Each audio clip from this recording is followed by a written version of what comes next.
dari kelompok 7 akan menjelaskan tentang koresponden yang ada di SPSS ini.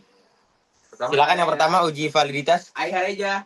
Dan realitas. Ya, perkenalkan nama saya Pareja Prangunadi. Ya, sini saya akan menjelaskan uji validitas. Ya, pertama ke korelat, langsung ke rivalet. Kita riset terlebih dahulu. Kita pencet shift, kita sampai total. Nah, kita masukin di sini. Ya, langsung oke ya teman-teman. Ya, di sini ada hasilnya. Nilai percent correlation dari X1 ya. Ini baru X1-nya teman-teman. Ya, selanjutnya kita langsung ke X2. Ke correlate rivalet. Ya, kita reset dulu. Bawahin sedikit, kita cari X2-nya. Iya, ini dia X2-nya. Kita pencet, kita tahan, shift, kita pencet sampai total. Ya, kita masukin ke sini langsung. Kita pencet oke saja. Ya, ini dia hasilnya. Nilai percent correlation dari X2-nya. Ya, ini X1-nya, ini X2-nya. Selanjutnya kita akan nyari Y-nya. Kita ke correlate lagi, rivalet. Langsung kita reset saja, kita cari Y-nya. Tidak nih. Ya, Siap aja. Air putih aja dah. Air putih aja. kita cari, kita masukin sampai total Y-nya. Kita masukin ke sini, set. Kita oke saja ya. Ini dia total. Mas dan bego-bego mas. Ya, ini dia hasilnya. Dari Y-nya, nilai percent correlation dari Y-nya. Ini hasilnya, bisa dilihat di sini hasilnya Y, X2, dan X1. Nilai ini dinyatakan valid karena lebih besar dari nilai di R table. Berapa gitu? 85. Ini di sini. Iya. Di sini? Ya, nilai di sini lebih besar dari 0, benar kan? 3,140. 04. Ya, maaf. Ya, lebih besar dari ini maka dinyatakan valid ya. Selanjutnya ya.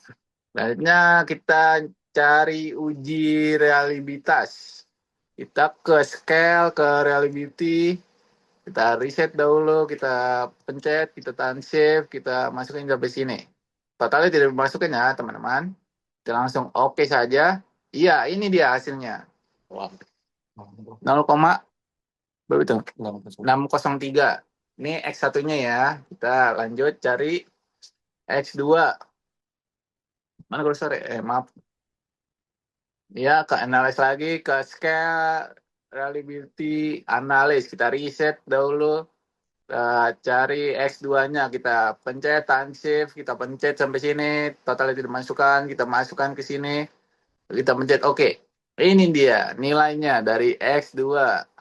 Ya, selanjutnya kita cari Y. Seperti tadi, analyze lagi, scale, reliability, analyze, kita reset terlebih dahulu, kita cari Y-nya. Y-nya dari sini, tahan shift, kita masukkan ke items, langsung oke saja. Iya, di sini hasilnya sudah tertera. Nilai dari reliability paling bawah. Ya, ini X1-nya. Ini X1-nya 0,603, ini X2-nya 0,719, dan ini Y-nya di 0,721. Nilai ini disebut reliable karena lebih dari 0,60. Selanjutnya akan dibahas oleh teman saya. Ayo, Adam. Selanjutnya untuk uji normalitas ada metode grafik. Yang pertama ada plot.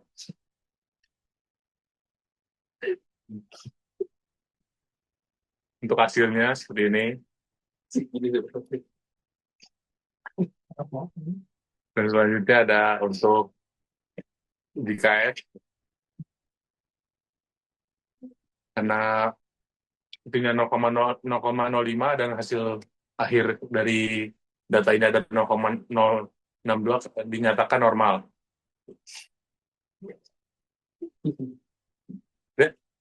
Udah. Oke, di sini ada multi kolinialitas.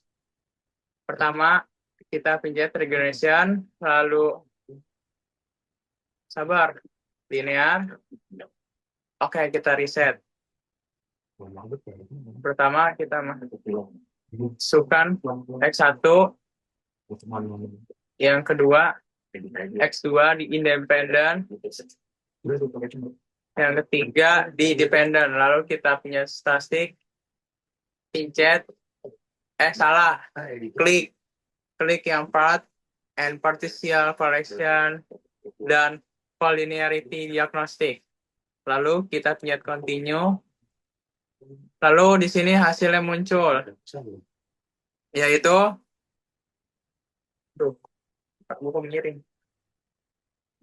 Berdasarkan hasil uji di sini, multicollinearitas dapat dilihat nilai toleransi variabel X1 yaitu 0,644 dan nilai dari Y adalah 1,533, yaitu kurang dari 10.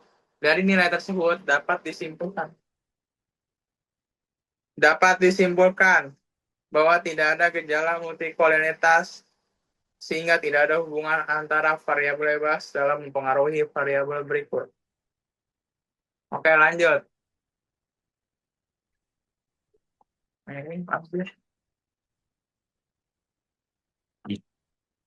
Selanjutnya untuk di heteroskedastisitas kita bisa ke analyze, setelah itu ke regression, habis itu dan linear. Nah, karena ini hasil dari pencarian sebelumnya, kita reset dulu, kita masukkan di independen X1 dan wait. Iya. Kita X1 dan ini total X2, lalu kita masukkan di independen Y-nya. Nah, itu kita plot. Nah, ini untuk Y-nya itu kita menggunakan yang ini. Setelah itu yang X-nya kita menggunakan yang ini. Nah, itu continue dan oke. Nah, untuk scatter plots, dari table scatter plots ini dapat dilihat titik-titik menyebar di scatter plots dapat dinyatakan bahwa sampel yang kami punya itu ialah terbebas dari heteroskedastisitas dan sampelnya bersifat homogen. Selanjutnya akan dijelaskan oleh teman saya.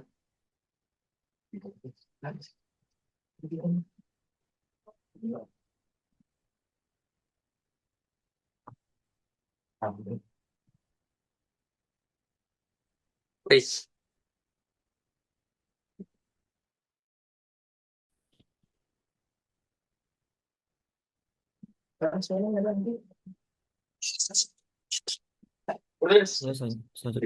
Selanjutnya saya akan bacakan tentang korelasi, persen correlation. Yang pertama itu di X1 dan X2-nya dimasukkan ke variabel, lalu Y-nya masukkan juga, lalu kita pencet OK. Nah, di sini bisa kelihatan dari korelasinya itu yang persen korelasinya itu yang pertama total minimal base-nya itu 85 dan untuk total produknya itu 85. Sedangkan untuk total rating produknya itu 0,597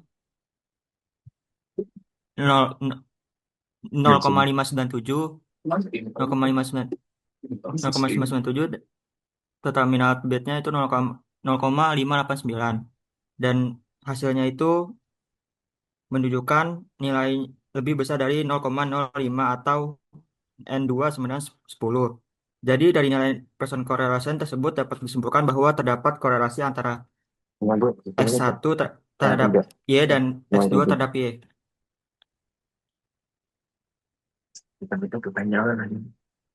Oke, selanjutnya kita cek untuk regresi linear berganda.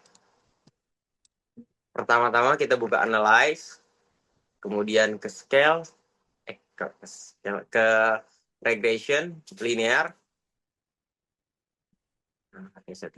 Kita reset dulu. Pertama-tama kita masukkan X1 ke bagian independen dan X2 bagian independen. Selanjutnya yang Y kita masukkan ke dependent. Nah, Kita lihat dulu, plot tidak ada. Nah, di bagian statistik, kita pencet R squared change. R squared change. Nah, lalu kita klik OK. Nah, pertama-tama kita lihat di sini di bagian koefisien. Koefisien yang B. Nah, nilai konstannya itu 5.511. Di sini bisa dibilang bernilai positif. Hal ini menunjukkan bahwa meski tidak ada pengaruh dari variabel X1 dan X2, maka kepuasan pelanggan variabel Y yaitu 5.511. Nah, selanjutnya di bagian X1-nya ini 0,321 yang bernilai positif. Hal ini menunjukkan bahwa jika variabel X1 mengalami peningkatan sebesar satu satuan, maka kepuasan variabel Y akan meningkat satu satuan dengan asumsi variabel lain bernilai 0. Kemudian nilai variabel yang selanjutnya itu X2. Di sini X2-nya itu 0,516. Nah, bisa dilihat di sini bahwa X2-nya itu bernilai positif. Selanjutnya bisa kita lihat lagi untuk tabel T ya, untuk uji regresi linear berganda. Kita lihat di sini nilai konstantanya itu 1.737. Dan nilai X1 yaitu senilai 2.913, kemudian X2 5.510. Kita lihat dari nilai X1-nya dulu ya, yang bernilai 2.913. Hal ini menunjukkan bahwa ia lebih besar dari T-table, nilai dari T-table. T-table. Nah, kita lihat di T-table, karena responden kita ada 85 dan angkanya itu kita harus lebih besar dari 0,05. Bisa kita lihat bahwa nilai T-table untuk regresi berganda kali ini adalah berapa ini? 10.600. 10.000 kan ya? 10.600. 10 kan? 10.000 berapa? Untuk 16.000 ya, 16.600 1,66298. Nah, kita lihat dari T-table kita ini yang di konstanta itu 1,737 yang dari nilai ini kita bisa lihat bahwa positif. Kemudian X2-nya itu 5.510. Bisa kita lihat bahwa nilai untuk T-table-nya itu lebih besar dari nilai T-table kita yang sekarang yang bernilai 1,66298. Nah, bisa kita lihat bahwa nilai dari T-nya itu bernilai positif semuanya, menunjukkan bahwa memiliki variabel yang bagus. Nah, selanjutnya untuk F-table.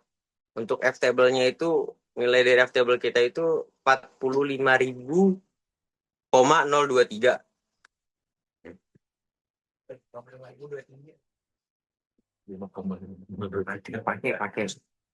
Pakai. Nah, di sini nilai T-table kita itu lebih besar dari table F hitung ya, teman-teman. Nah, bisa kita lihat. Nah, rumus dari F-table itu yang pertama bagian atas, yang untuk DF1-nya itu K-1. K-nya itu variabel yang ada di kita itu kan karena kita memakai X1, X2, dan Y, jadi memiliki 3 variabel dikurang 1. Nah, kita ngambil yang bagian 2. Kemudian untuk DF2-nya itu N min K, yang berarti 85 variabel kita itu dikurang 3. 85 dikurang 3. 85 dikurang 3, 82. Nah, bisa kita lihat bahwa F-table kita itu 3,108. Nah, yang berarti bahwa F-table kita itu lebih besar, F-table kita sekarang ini lebih besar dari nilai F-table hitung milik kita. Nah, selanjutnya R square change-nya itu terdapat nilai sebesar 0,523 jika dikonversi ke persentase menjadi 52,8%. Maka sumbangan variabel kita dari total deskripsi produk dalam pengaruh untuk kepuasan pelanggan kita itu bagus. Nah, udah.